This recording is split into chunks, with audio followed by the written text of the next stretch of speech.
Praise the Lord, hallelujah. Zion வேதாகம ஆய்விற்கு அன்போடு கூட இயேசு கிறிஸ்துவின் நாமத்தில் உங்களை வரவேற்கிறேன். இன்றைய தினத்திலும் யோபுவின் புஸ்தகம் அதிகாரங்கள் 10 முதல் 12 அதிகாரங்களில் வசனங்களை தியானிக்க சர்வ வல்லமையுள்ள தேவன் தாமே நமக்கு கிருபை பாராட்டுவாராக.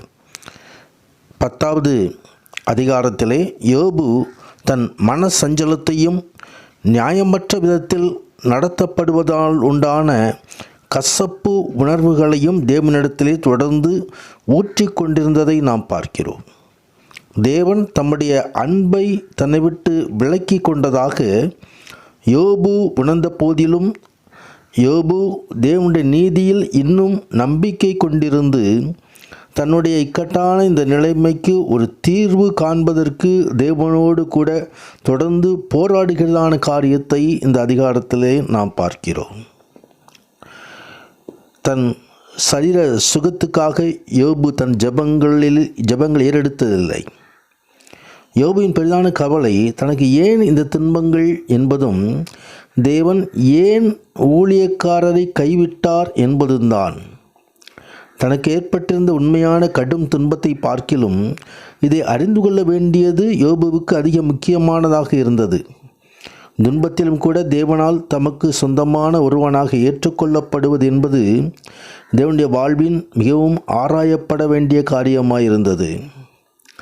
ஆம், அநேக சோதனைகள் வரும்பொழுது சோதனையிலிருந்து தப்பி செல்ல ஆண்டவர் வழிகாட்டுகிற தேவனாக இருக்கிறார்.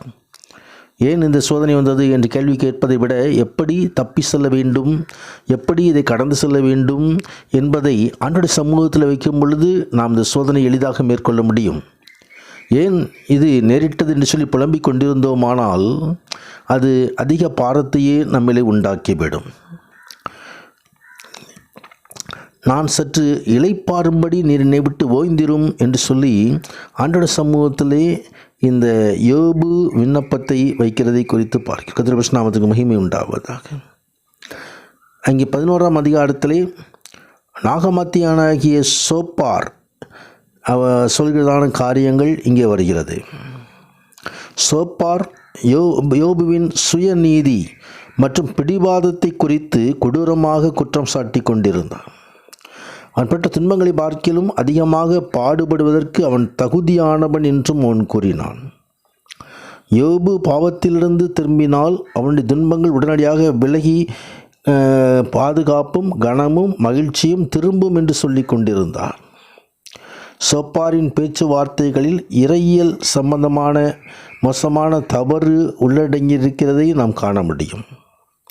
உண்மையான விசுவாசிக்கு முற்பட்ட பகலை பார்க்கிலும் பிரகாசமுள்ள ஒளிமயமானதாக இருக்கக்கூடியதொரு வாழ்வை வேதம் எவ்விடத்திலும் உறுதி செய்யவில்லை. அநேக உபத்திரவங்கள் வழியாகத்தான் தேவனுடைய ராஜ்யத்தில் பிரவேசிக்க வேண்டும் என்பதை அப்போஸ்தலர் 14ஆம் அதிகாரம் 22வது வசனம் சுட்டி காட்டுகிறது. அங்கே 12ஆம் அதிகாரம் 5வது வசனத்திலே தேவன் பேசி உமக்கு விரோதமாய் தம்முடைய உதடுகளை திறந்து என்று எழுதப்பட்டிருக்கிறதை நாம் பார்க்கிறோம். வளமுடன் வாழும் மக்கள் அடிக்கடி சந்திக்கும் முறையான யோபு கண்டனம் செய்கிறதை பார்க்க முடியும். இந்த சிந்திக்கும் முறையை கண்டனம் செய்கிறதை பார்க்க முடியும். ஏழைகளையும் தேவைப்பட்டவரையும் அவர்கள் வெறுப்புடன் நோக்கி அந்த துரதிர்ஷ்டசாலிகள் தங்கள் மேல் தாங்களே துன்பத்தை வருவித்து கொண்டார்கள் என்று யூகித்து தங்களின் இரக்க குறைவை நியாயப்படுத்துகிறார்கள். அதே சமயத்திலே அவர்கள் வளமுள்ளவர்கள் தங்கள் வாழ்க்கை முறையிலே அவர்கள் சுகமாயிருந்து தங்களுடைய விசுவாசம் மற்றும் நீதி நிமித்தம் தேவன் அவர்களுக்கு பலனளித்திருக்கிறார் என்று நம்புகிறார்கள்.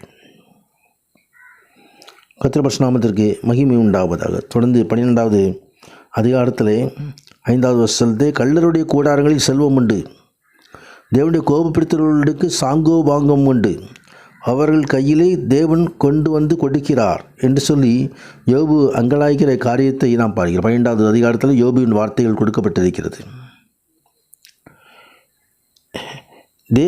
தேவனிடத்தில் ஞானமும் வல்லமையும் உண்டு என்பதையும் அங்கே 13வது அதிகாரத்தில் சரி, அவரது ஞானமும் வல்லமையும் எத்தனை அதிகமாயிருக்கும், அவருக்குத்தான் ஆலோசனையும் புத்தியும் உண்டு என்று கர்த்தரிடத்தில் ஞானம் உண்டு என்பதை இங்கே யோபு தெளிவுபடுத்துகிறதை குறித்து பார்க்கிறோம். அந்த ஞானத்தை அவர் கொடுக்கும் பொழுது முதியோர்களிடத்திலும் ஞானம், வயதிசனோரிடத்தில் புத்தியும் இருக்குமே என்று யோபு தெளிவுபடுத்துகிறதை குறித்து பார்க்கிறோம். அவரிடத்தில் பலனும் ஞானமும் உண்டு, மோசம் போகிறவனும் மோசம் போக்குகிறவனும் அவன் கையில் கீழ் இருக்கிறார்கள் என்று சொல்லி கர்த்தர் நடத்தும் விதங்களை குறித்து அவர் பேசுகிறார். கர்த்தர் பரிசுநாமத்திற்கு மகிமை உண்டாவதாக. ஆம், யோபு தேவன் மீது விசுவாசம் வைத்திருந்தார். அந்த விசுவாசம் அற்றுப்போகவில்லை. ஆனால் ஏன் எனக்கு இப்படிப்பட்ட காரியங்கள் நடக்கிறது என்ற கேள்வி யோபுவிடம் மேலோங்கி இருக்கிறது. நாம் கர்த்தரையே சார்ந்திருக்க வேண்டும், கர்த்தருடைய ஆசீர்வாதத்தை பெற்றுக்கொள்ள வேண்டும், வசனங்களையே நாம் நம்ப வேண்டும். ஆம், ஏன் என்று கேட்பதற்கு நமக்கு உரிமை இல்லை. ஆனாலும் தேவன் நம்மோடு இருந்து நம்மை நடத்துவார். ஜெயமாக எல்லா காரியங்களையும் நமக்கு முடிய பண்ணுவார். தீமைகளை நன்மைகளாக மாற்றுகிற கர்த்தர் இந்த நாளிலும் சர்வ வல்லவர் மகிமையான காரியங்களை செய்தருள்வாராக. ஆமேன், ஆமேன்.